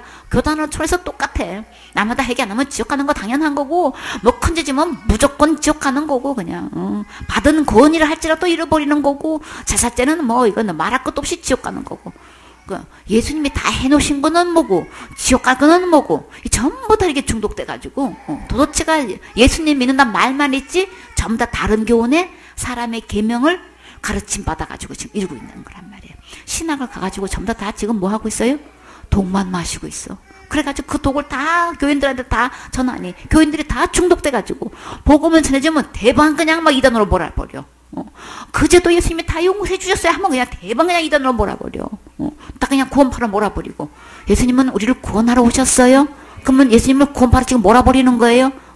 예수님을 믿는다고 하면서 교회 다닌다고 하면서 교회에서 제일 먼저 이런단 말이에요. 그때나 지금이나 지금 다 이렇게 아무리 전해도 못 깨달아. 이렇게 그 원인은 입술로는 엄청 하나님을 가까이 하는 것 같고 하나님을 경외하는 것 같은데 전부 다 이게 다 사람의 계명으로 이렇게 가르침을 받아가지고 중독 형상이 일어나가지고 이런다는 거예요. 그러니까 들어도 몰라. 내가 보내기는 보내는데 몰라. 주님 이거 지금. 그래도 주님은 어떻게 해요? 어떻게 듣고 단 한 삶이라도 나오라고 지금 이사야를 보내시는 거예요. 이 백성의 마음으로 둔하게 하며 그 귀가 막히고 눈이 감기게 하라. 염려컨대 그들이 눈으로 보고 귀로 듣고 마음으로 깨닫고 다시 돌아와서 고침을 받을까 하노라. 주님은 왜 이렇게 하셔야만 하셨을까요?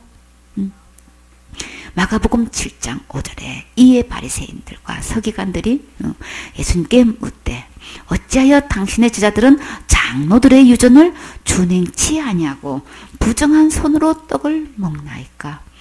지금 바리새인과 서기관들이 와가지고 지금 이들은 누구예요? 지도자층에 있는 가르치는 위치에 있는 사람들이란 말이에요. 근데 예수님 때 와가지고 지금 못 따지고 있어요? 어째 당신 제자들은 지금 장로 유전을 지금 지키지 않고 있는 거냐 지금 이거 따지고 있는 거예요. 그때 시대에도 뭐예요? 하나님의 말씀은 간 것도 없고 지금 뭐예요? 사람의 계명이 지금 판을 치고 있고 그거 지키냐 안 지키냐 이거 지금 따지고 있는 거예요. 예수님 말씀 간 것도 없어. 전부 다 사람의 계명이 지금 이렇게 하고 있는 거예요. 다 지금 잣대가 지금 익은 거예요. 그래서 뭐 부정한 손으로 떡을 먹니 마느니 이게 기준인 거예요. 그래가지고 그래서 이사야가 너희 외식하는 자에 대해서 잘 예언하였도다.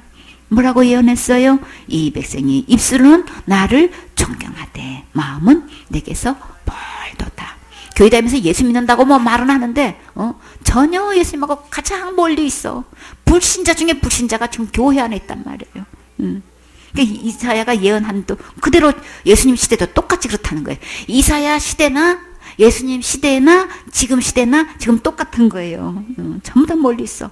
왜요? 7절에 사람의 계명으로 교훈을 삼아 가르치니 나를 헛되이 경배하는도다 하였느니라. 전부 다 예수님을 예배 드리러 가는 거 다 지금 다 헛수고 하고 있는 거예요. 전혀 하나님을 예배 드리는 거 아닌 거예요. 전부 다 그냥 사람이 만드는 거 만들어 놓고 그냥 주문 외우다시피 날마다 그러고 있죠. 사도신경으로 해놓고 사람이 만들어 놓은 걸로 그 주문 외우다시피 그냥 예배 때마다 그거 해. 그래갖고 전부 다 사단한테 경배하게끔 이렇게 지금 하고 있죠. 그러니까 하나님을 헛되이 경배하는 거 맞지요? 이게 지금 이거 얘기하면 있는 대로 들고 일어나. 왜 그러는 거예요? 사람의 교훈에 중독돼가지고 그건 하나님의 말씀하신 적도 없고 자도들이 그렇게 고백한 적도 없고 성경에 그렇게 기록된 적도 없는데 전부 다 예수님은 우리의 인류의 죄, 내 죄를 위해서 고난 받으셨는데도 떡하니 지금 뭐 하고 있어요? 빌라도 때문에 고난 받았다고 이렇게 이야기하고 빌라도는 어떻게든 이 예수님을 사형에 처할 죄를 지은 게 아니기 때문에 죄를 찾지 못했다고 손까지 씻어가면서 결백을 얘기했건만 그냥 가이사의 충신이 아니라고 해가지고 그냥 예수님을 못 받게 했죠. 이렇게 해가지고 헛되이 고백하게 해가지고 진짜 고백은 진짜 예수님 앞에서 이 베드로처럼 욥처럼 이렇게 고백해야 되는 거죠. 이렇게 해가지고 말씀 앞에서 항복을 해야 되는데 사람의 계명을 가리키고 있기 때문에 이렇게 중독해가지고 지금 헛되이 하나님을 공격한다고 지금 이야기하는 거예요. 그래서 너희 유전을 지키려고 하나님의 계명을 잘 저버리는 도다. 다 예수님의 계명을 다 버리고 있는 거예요. 하나님의 계명을 다 버리고 있는 거예요. 하나님의 계명을 버리면 누구를 버린 거예요? 하나님을 버린 거예요. 말씀을 버린 건 다 하나님을 버린 거라고요. 하나님을 버리고 지금 사람의 계명에 지금 교회 내에서 지금 판을 치고 있는 거예요. 그래서 모세는 내 부모를 공경하라 하고 또 아비나 어미를 해방하는 자는 반드시 죽으리라고 하였거늘 너희는 가로되 사람이 아비에게나 어미에게나 말하기를 내가 드려 유익하게 할 것이 고르반 그렇게 말하면 하나님께 드림이 되었다고 하기만 하면 그만이라 하고 하나님은 부모를 공경하라고 하셨어요. 부모님이 한 달 쓸 생활비가 필요한데 그건 하나님께 드리게 됐어요. 고르반 하면은 그냥 부모님이 한 달 어떻게 사시든 상관없이 그러고만 안 되는 거지. 주님은 지금 그들이 말하는 장로의 유전이 사람의 계명이 얼마나 허점이 있다는 걸 지금 지적하고 계시는 거예요. 제 아비나 어미에게 다시 아무 것이라도 하여 드리기를 허하지 아니하여 너희 전한 유전으로 하나님 말씀을 폐하며 또 이같이 일을 많이 행하느니라 하시고 이것뿐만 아니라 한두 가지가 아니라는 거예요. 많이 이렇게 하나님의 계명을 갖다가 폐하고 자기의 그 계명을 장로의 유전을 이렇게 전해가지고 하나님의 계명을 버린다는 얘기를 지금 하시는 거예요. 무리를 다시 불러 이르시되 너희는 다 내 말을 듣고 깨달아라. 제발 깨달으려면 누구 말씀 들어야 되는 거예요? 예수님 말씀 들어야 되는 거예요. 그래서 주님은 간곡하게 진실로 내 말 들어라. 내 말 듣고 내 말 믿어라. 그러셨어요. 그래야만 깨닫게 되니까. 세상 사람들은 이렇게 다른 교훈에 중독돼가지고 아무리 얘기해도 못 알아듣는 거예요. 그러니까 누구 말 들으면 예수님 말씀 들을 때만 깨달을 수 있어요. 제발 내 말 듣고 깨달아라. 그래야 분별이 된다. 내게로 돌아와라. 말씀으로 돌아오라. 지금도 간곡히 주님은 말씀하고 계셔요. 그래서 골로새서 2장 8절에 누가 철학과 헛된 속임수로 너희를 노략할까 주의하라. 이것이 사람의 유전과 세상의 초등학문을 쫓음이다. 그랬어요. 이렇게 전부 다 각이니 철학이니 해가지고 이렇게 속이고 있단 말이에요. 이건 다 세상의 사람의 유전에서 온 거고 세상 초등학문에서 온 것이지 절대 그리스도의 말씀으로 쫓아온 것 아니다. 그리스도를 쫓음도 아니니라. 이게 전부 다 하나님 따라가는 거 아닌 거예요? 하나님 믿는 거 아닌 거예요? 이렇게 사단이 속여가지고 학문으로 속이고 있단 말이에요. 철학이니 하면 최고의 학문으로 생각하고 있죠. 과학하면 뭐 두말 할 것도 없어. 하나님 말씀 위에 두는 게 과학이란 말이에요. 철학이니 과학이니 하는 게 해가지고 다 속임수로 하나님 말씀을 지금 버리고 있는 거예요. 그 속임수에서 주님은 나오라고 말씀하셔요. 그래서 우리는 누구 말씀 드려야 될까요? 마태복음 28장 18절에 예수께서 나와 일러 가라사대, 마지막으로 주님 하신 말씀, 하늘과 땅의 모든 권세를 누구한테 주셨어요? 예수님께 주신 거예요. 그렇기 때문에 그러므로 너희는 가서 모든 족속으로 제자를 삼으라 그랬어요. 이사야를 보내신 것처럼 지금도 주님은 제자를 삼아서 지금 보내고 계셔요. 너희는 가서 모든 족속으로 제자를 삼으라. 그리고 아버지와 아들과 성령의 이름으로 침례를 줘라. 침례를 주라는 건 복음을 전해서 침례를 행하라고 하시는 거죠. 내가 너희에게 분부한 모든 것을 가르쳐 지키게 하라. 너희들이 가서 이렇게 예수님께서 십자가에 죽으시고 장사 지낸 바 되었다가 부활하신 이 장면은 곧 복음인 거예요. 그렇기 때문에 이 침례를 전하라 그랬죠. 침례를 주라 그랬죠. 그렇게 해서 그게 믿어진 사람은 침례식도 행해요. 우리가 복음을 바르게 전해야 되겠지요. 우리가 전할 것, 바울은 뭐만 전한다 그랬어요? 십자가 자랑한다 그랬어요. 예수님 자랑했어요. 그래서 너희도 가서 이 십자가 자랑 전하는 거예요. 예수님의 십자가의 죽음과 부활을 전하라는 거예요. 그래야만 구원받을 수 있으니까. 그리고 내가 너에게 분부한 모든 것을 가르쳐 지키게 하라. 예수님께서 분부하는 것을 가르쳐 지키게 해야 되는 것이지, 절대로 이 장르의 유전이 사람의 계명이니 철학이니 또 이게 과학이니 이런 거 일제 전하지 말라는 거예요. 그걸로는 속임수에 불과하기 때문에 절대 그거는 하나님을 쫓아가는 거 아니다. 그리스도를 쫓는 것 아니다. 속임수일 뿐이다. 라고, 그러면 이 모든 건 다 어떻게 될까요? 다 베어버려야 되는 거예요. 다 끊어버려야 되는 거예요. 그리스도께 소속되려면, 하나님부터 예수님을 따라가려면 이 모든 것을 전지작업하는 시간이 필요하단 말이에요. 반드시 그 전초작업이 있어야 된단 말이에요. 결심하는 순간이 있어야 되는 거죠. 그래서 주님은 이렇게 모든 족속으로 제자를 삼아서 주님께서 분부한 모든 것을 가르쳐 지키게 하라고 하셨어요. 그러시면서 주님은 뭘 약속하셨나요? 내가 세상 끝날까지 너희와 항상 함께 있으리라 하시니라. 왜 이 말씀을 하셨을까요? 예수님께서 분부하신 말씀을 전하다 보면 일제히 공격이 오니까. 한두 명이 이렇게 다른 복음에 속아 있는 게 아니기 때문에 숫자적으로 압도적으로 너무나 많아. 그래서 이사야는 어떻게 했어요? 나만 홀로 남았나이다. 지금 그렇게 그때 시대도 나밖에 없습니다. 이럴 정도로 너무나 주위에 많은 사람들이 이 다른 교훈에 속아가지고 지금 다른 바알신을 섬기고 있단 말이에요. 나밖에 없습니다, 주님. 그랬더니 주님은 바르게 무릎 꿇지 않는 질병을 내가 남겨놓았다 그러셨죠. 지금 너무나 주위에 많은 사람들이 그렇게 다른 복음에 속아서 그렇게 다른 교훈을 이야기하고 이 참복음을 대적하고 있지만, 그러나 주님 무릎 꿇지 않는 7,000명 남겨놓으셨어요.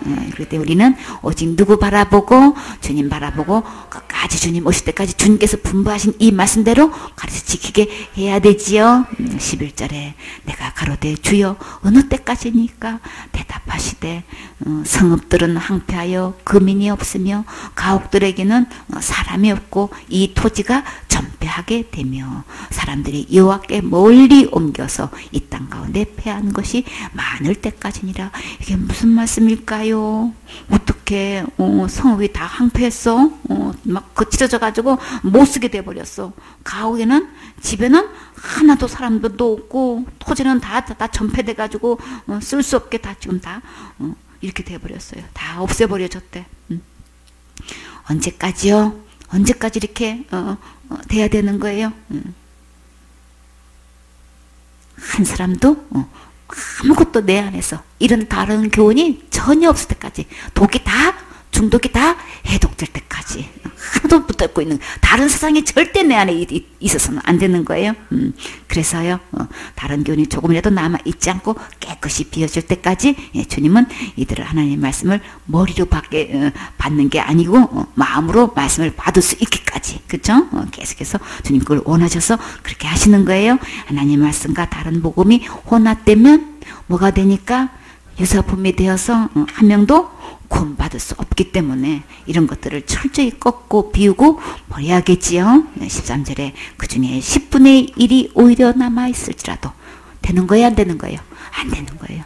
그렇게 다 비워내도 10분의 1이 남아있어도 안 되고 이것도 삼키운 바 될 것이나. 그래서요, 다 싹둑 다 잘라버리면 어떡해요? 언제까지요? 밤나무, 상수리나무가 배임을 당하여도 여러분은 자기가 하고 있는 일이 밤나무처럼 상수리나무처럼 엄청 큰 제목감으로 스스로 여기시나요? 해 오신 일이 이렇게 많으신가요? 그럴지라도 베어 버리셔야 되는 거예요. 얼마만큼 베어 버려야 돼요? 그루터기가 남을 때까지 하나도 남김없이 남아 있는 것 같이 거룩한 씨가 이 땅에 그루터기니라. 10분의 1이 남아도 삼켜진대요. 그러면 어디 가나요? 지옥 가요. 그러니까 주님은 홀이라도 갚지 않으면 안 된다 그랬어요. 그렇죠? 홀이는 0.001% 있어도 안 돼요. 자신을 밤나무처럼 상수리나무처럼 큰 나무로 생각하고 계시나요? 본인이 지금까지 살아오면서 충성, 봉사, 헌신한 것이 이만큼 크다고 생각하시나요? 그런 것으로 절대 천국 갈 수 없으니까 지금 다 베어버리세요. 얼마만큼 베어버려야 될까요? 오직 그루터기만 남을 때까지. 그루터기를 뭐라고 하셨어요? 거룩한 씨라고 하셨지요. 거룩한 씨가 누구신가요? 예수님.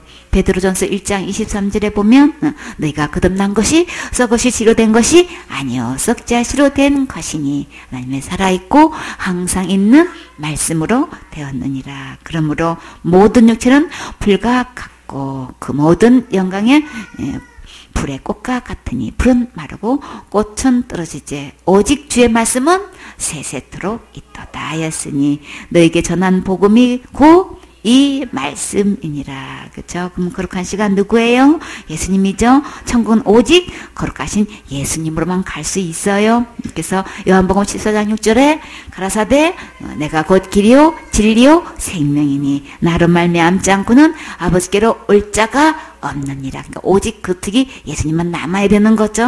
다른 것은 일절 없어야 되는 거예요. 그래서 베드로전서 3장 18절에 그리스도께서 한 번 죄를 위하여 죽으사 의인으로서 의인으로 불의한 자를 대신하셨으니 이는 우리를 하나님 앞으로 인도하려 하심이라. 육체로는 죽임을 당하시고 영으로는 살림을 받으셨으니 이 예수님이 아니고는 하나님께로 인도받을 수 없지요. 그래서 이 예수님은 어떤 예수님이에요?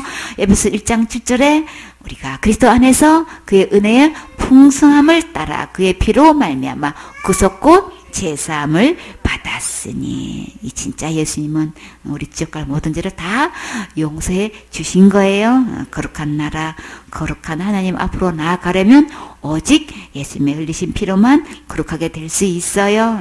그래서 예수님이 몸을 단번에 들이심으로 말미암아서 우리를 거룩함을 얻게 해주셨지요. 오늘 이 거룩함을 선물로 받으세요. 다음으로 기회를 미루지 마시고 지금 하나님 앞으로 결심하세요. 그래서 주님은 진짜 예수님은 성경에 기록한 진짜 예수님은 지옥 갈 모든 죄 다 용서하신 이 예수님이시라는 거예요. 너무나 많은 사람들이 다른 예수에 속고 있어요. 그 예수는 빨리 베어버리시고 이 진짜 예수님을 마음에 모시고 우리 다 같이 천국 가셔야 되겠지요. 아멘.